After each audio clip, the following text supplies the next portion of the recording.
Welcome to another episode of the Tobago House of Assembly's Post-Executive Council Media Briefing. This week, the Chief Secretary addresses the media. Let me first start by reporting that we have started our round of community meetings, Meet the Community meetings. We had the first meeting at the Mariah Community Center last night. And I must say that I was very impressed with what transpired at that venue.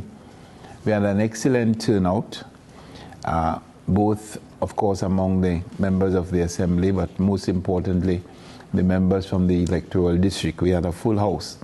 But I think what impressed me most was the posture of the participants, the members of the communities. They own the community, and they did not only share their concerns, but they were able to provide us with recommendations and insights which would obviously assist us in making decisions going forward. So it was a very excellent start to the process, and I'm really hoping that, we get a similar type of response.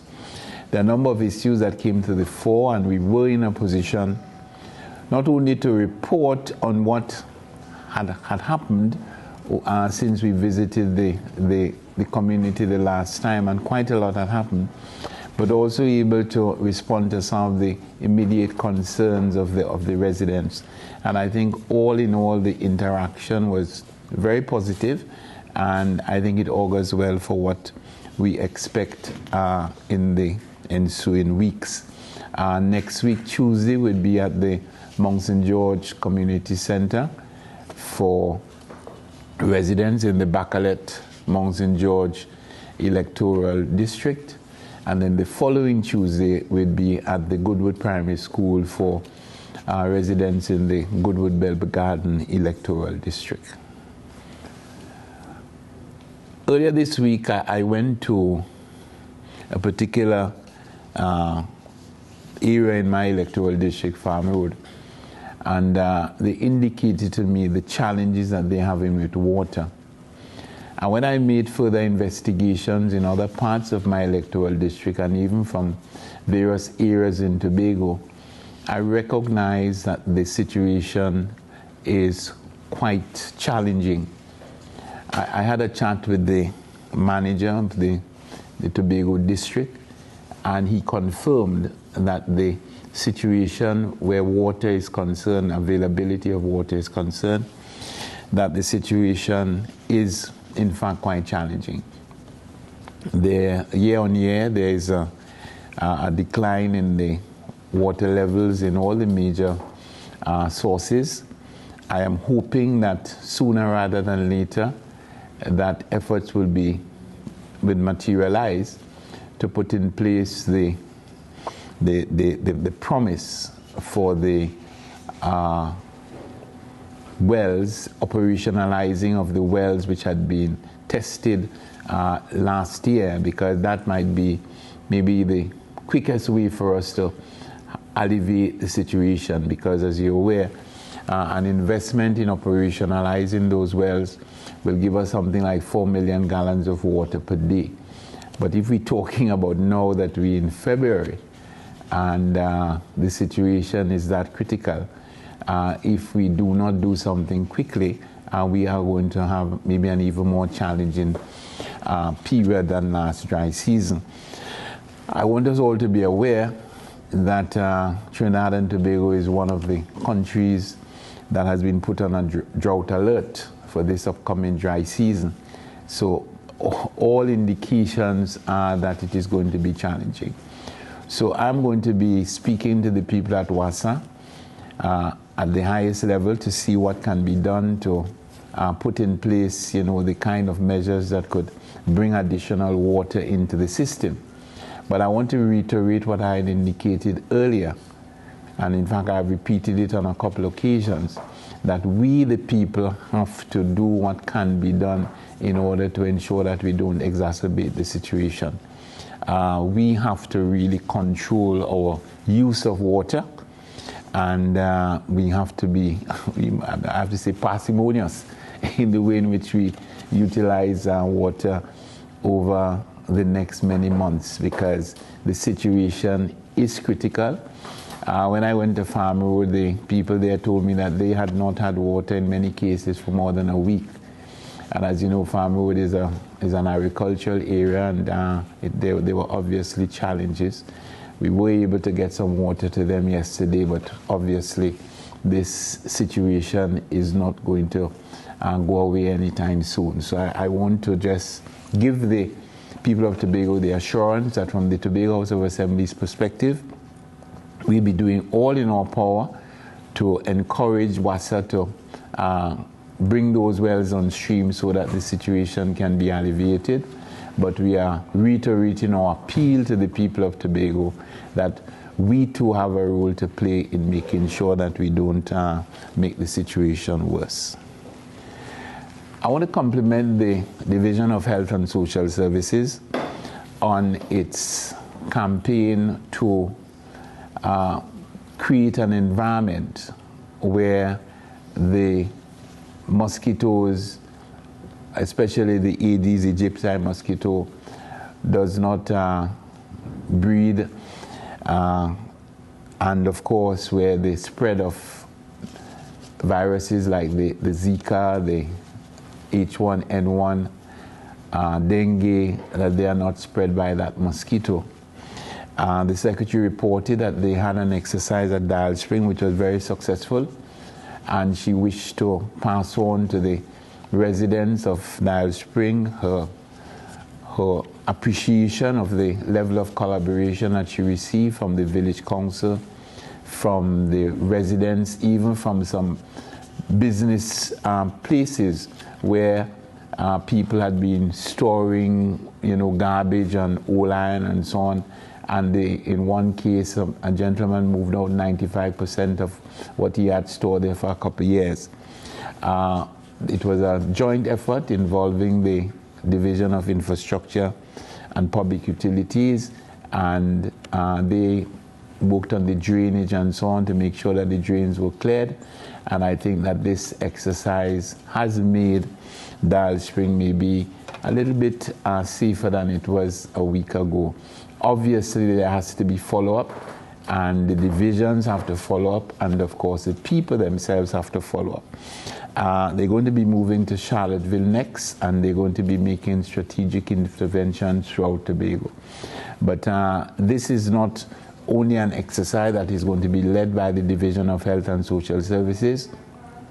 All the divisions, all the agencies, CPEP, URP, all the agencies are going to be focusing also, in addition to their normal exercise, they're going to be focusing on the cleanup exercise, and of course trying to make Tobago, not necessarily, it can't be mosquito free, but at least ensuring that we control the mosquito population in Tobago. And this is not to make people complacent, but the reports, I spoke to Dr. Pratap Singh, the CMOH, and he repeated that Tobago's mosquito index is much lower than the world WHO norm. The WHO standard is 5. Our mosquito index is 2.5. And this could only have been achieved because of the concerted effort between the agencies and the people. So I'm imploring the people of Tobago to continue doing what they're doing, or maybe even to do it better, do it more regularly, do it more intensely, so that we can bring the index down even further. And as I'm saying, that if we do that, we have a very good chance of controlling the Aedes aegypti mosquito, and by extension, viruses like the dengue, H1N1, and of course Zika, which has not come here yet, and which we will not like to invite in anytime soon. One of the issues that came up at the meeting at Mason Hall was the question of land management issues and land for agriculture. As the Secretary with responsibility for land, I want to put this in perspective. The Tobago House of Assembly wishes to encourage agriculture. And the Tobago House of Assembly is therefore willing to facilitate bona fide agriculturists. What we've noted in recent years is that quite a number of the applicants are not bona fide agriculturists. And therefore, we have to do a screening process. And sometimes the screening process takes a little longer than a lot of people would like, but it is necessary because we have to understand that land is a valuable asset.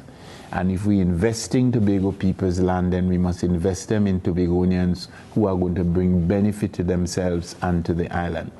So that the land management unit, which is under my office, is going to be investigating each applicant and liaising with the Division of Agriculture and trying to ensure that we do provide the necessary land to those individuals who are deserving.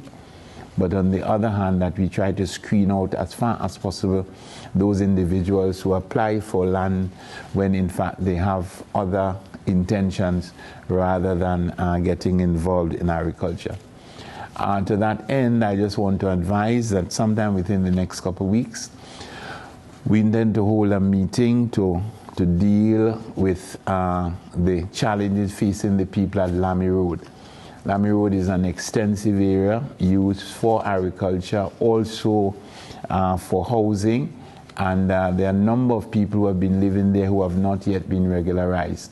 I want to give the people of Lamy Road, I know there's a certain degree of concern about information that would have gone out to them. I wish to give them the assurance that the objective is not to take away people's rights, but in many cases to regularize those individuals so that they can have some security of tenure with respect to the lands which they occupy. So we want to rationalize by ensuring that people are given leases to lands which they can utilize. And of course, to make available areas of land which are in dispute or in some cases are claimed by individuals who cannot utilize them. So the purpose of the exercise is a regularization exercise and not one that is meant to deprive bona fide users of land which they have been utilizing over the years. So I want those people who are occupying the land to look out for the date of the meeting and be in a position to come, share your concerns, provide us with the relevant information, and allow us to make the right decisions. And finally, next week, Friday, I think, yes, Friday the 26th, the United Nations country team, which is going to be visiting Trinidad and Tobago, they would be in Tobago for an all-day session. That will be, yes, Friday the 26th.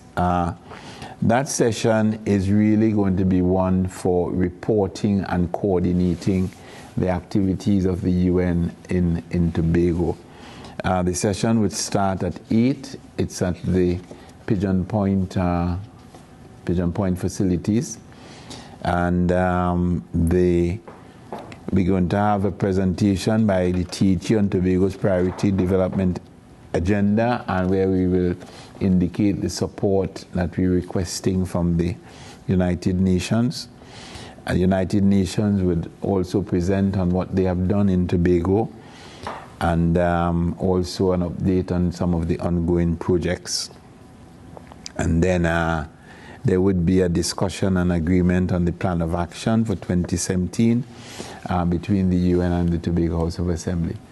For the first time, the United Nations actually have one of their officers working permanently in Tobago out of the Office of the Management Services Unit. And this sends a very positive signal that they are willing to give, a level of priority to the Tobago-centric issues, which is something that we have been agitating. We have had a very good relationship with the agencies over the years. Mr. Richard Blewett has been working in conjunction with us. He has become a very good friend of ours, the resident coordinator and UNDP resident representative, Mr. Richard Blewett, and other officers have developed very strong relationship with us, so that over the years, the Tobago issues have received the kind of priority that they deserve, and we expect that at this meeting we'll be able to share some recommendations and some experiences that will allow us to intensify that relationship even further to the benefit of the people of Tobago and the people of the country. About 2 shootings have taken place in the Mount Pleasant area, one close to Montgomery School, one even a street away from where I live. I just wanted to know how soon additional cameras will be placed in crime hotspots in Tobago. All right, it's interesting because just before I came here, no, not just before I came here, earlier today, I was supposed to link up with the Minister of National Security. We didn't get to do that. But most likely, within the next 24 hours, we will be able to communicate because we are making I have made a request for him and his team to come to Tobago to discuss a number of issues. So that definitely will be one of them. But what I can promise to do is to speak to the ACP and find out what the situation is. I know, and I mean, this is not much of a consolation to you, but per head of population, Tobago does in fact have more cameras than Trinidad. But if you don't have any camera by you, that will help you. So that, that said, I will be discussing with the ACP, and I think coming out of what you said, there are 2 things. One, how do you identify what is a hotspot? And then when you identify it, what are the measures that you should be taking, including the installation of cameras? So I will take it up first at the level of the ACP. And of course, when we do get the meeting with the Minister and his team, I know that is one of the issues that would be discussed.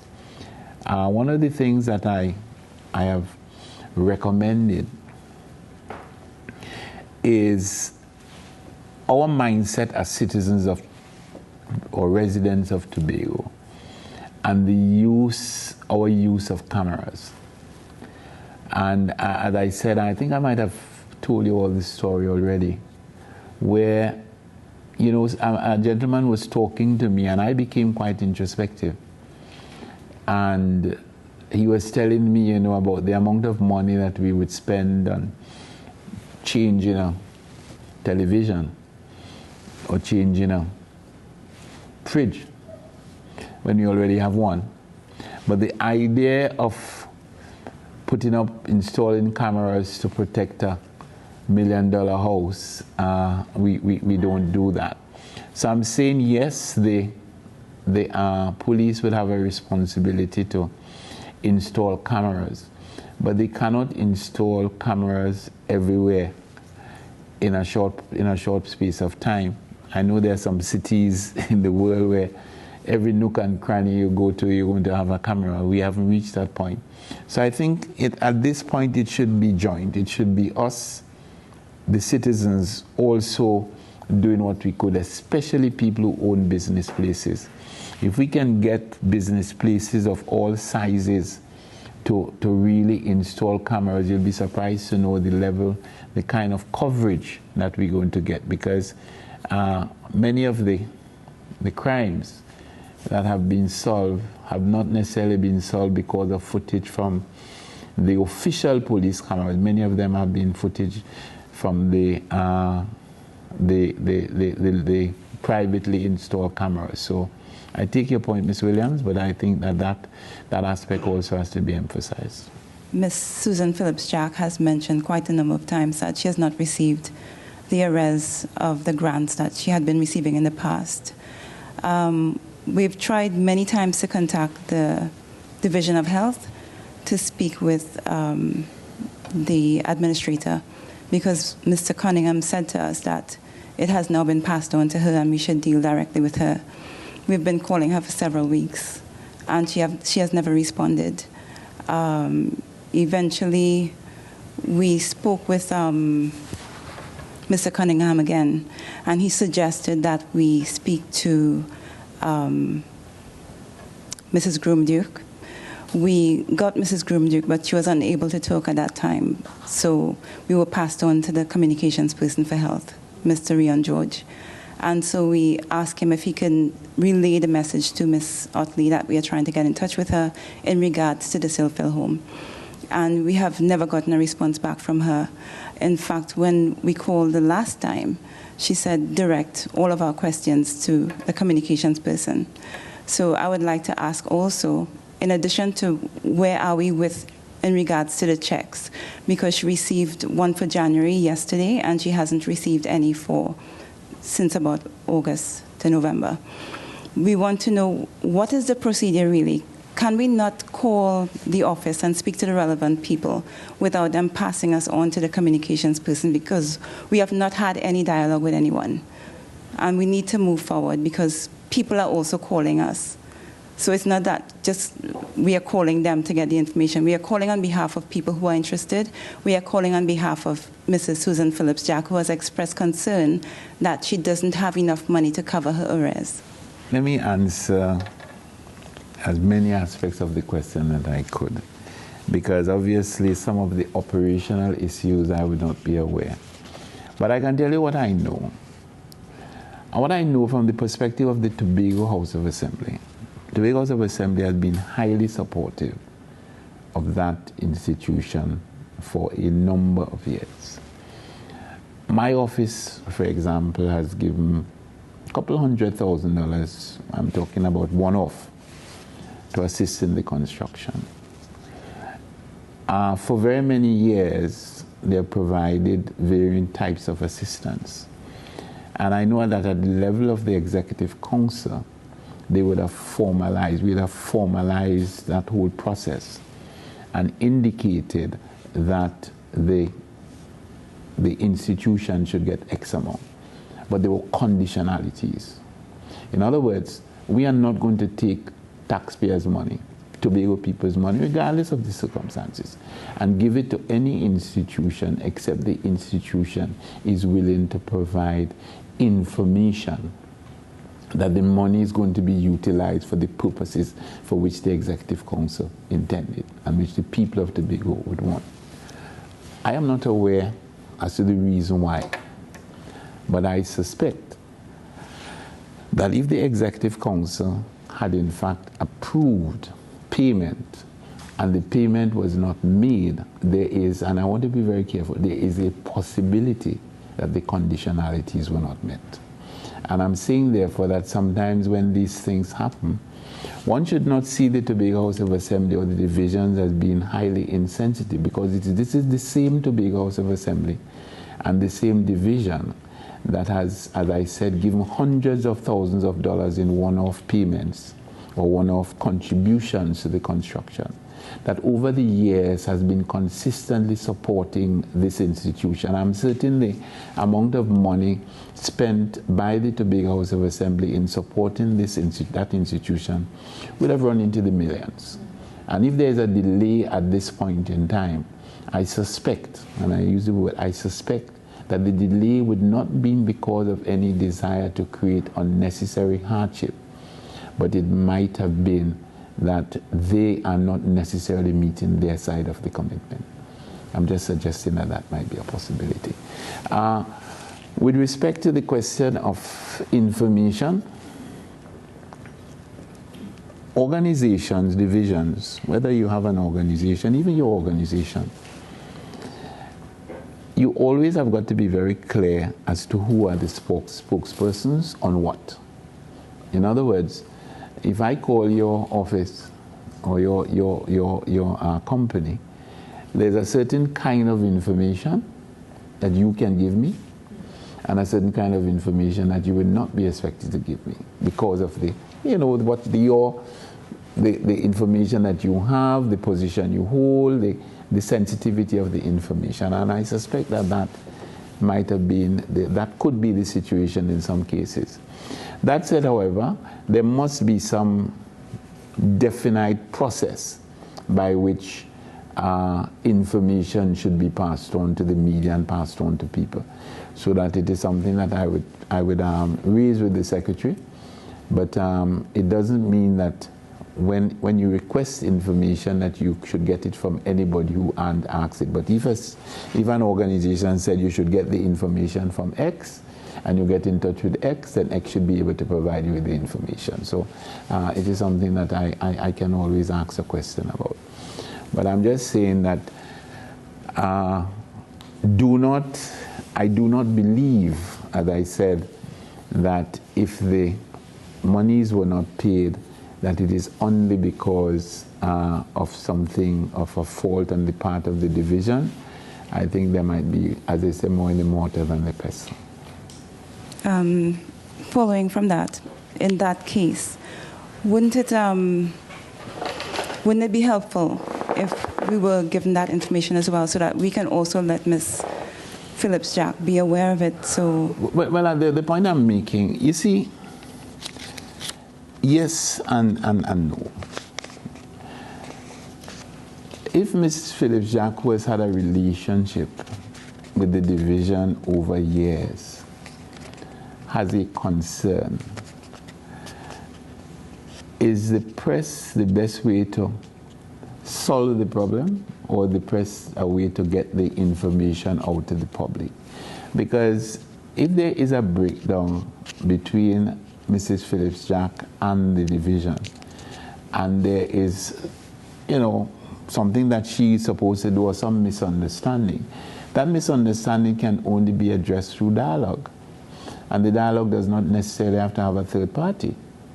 I mean, it's like a situation where two friends or siblings or husband and wife have their problems. You try to solve the problem first before you go to a counselor. And I'm just suggesting that if Mrs. Phillips-Jack has a problem with the division, the place to deal with the problem is in the division, rather than going outside of the division for somebody to intercede. Because remember, Mrs. Phillips-Jack and the division have had a relationship extending years, and a relationship that was beneficial to her for years.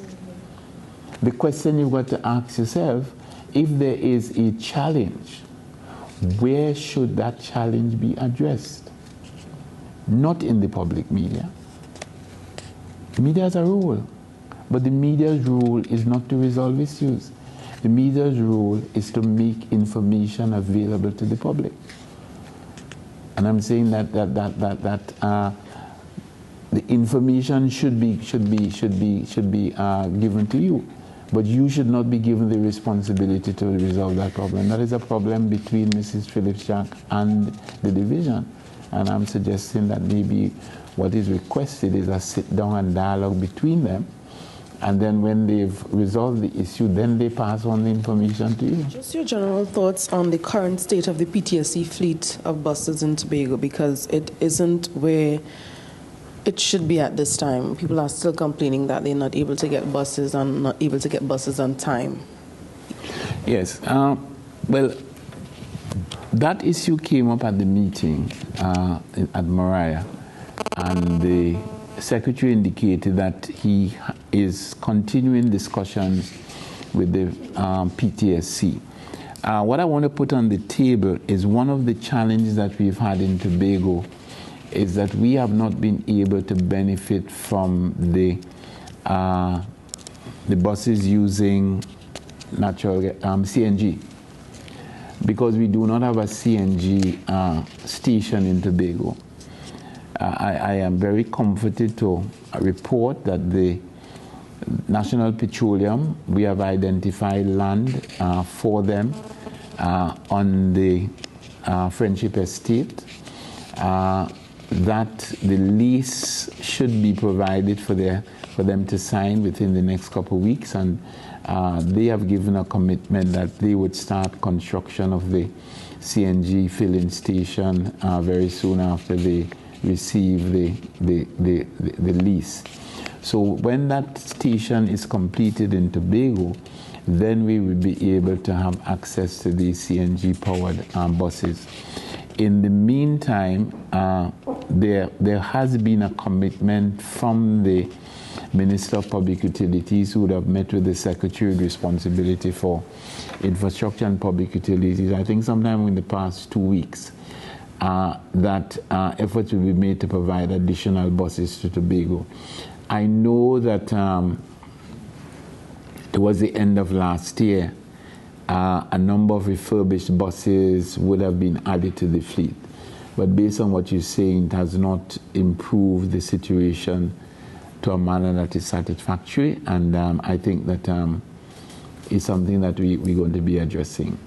But I can ask the Secretary to give us an update as to what the situation is. But he did report, as I said at yesterday's meeting, that he has had discussions with the people at the Ministry of Public Utilities. Thank you for staying with us for the Tobago House of Assembly's Post-Executive Council Media Briefing for the week ending 20th February 2016.